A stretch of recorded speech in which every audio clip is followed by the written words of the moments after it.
Navnet er Vibeke Lund, og hos Sukkersheriffen der er vi stor fan af arbejdspladsernes motionsdag.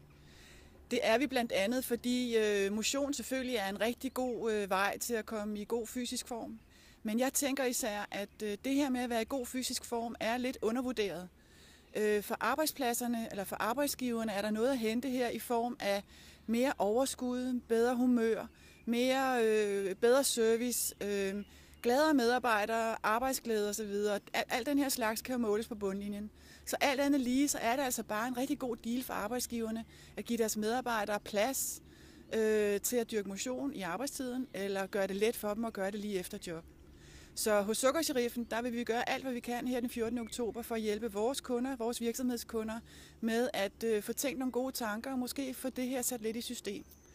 Hvad det ender med, det kunne godt blive noget cykeltræning, et eller andet, det må tiden vise, men jeg glæder mig meget til at få nogle af mine kunder op i omdrejninger.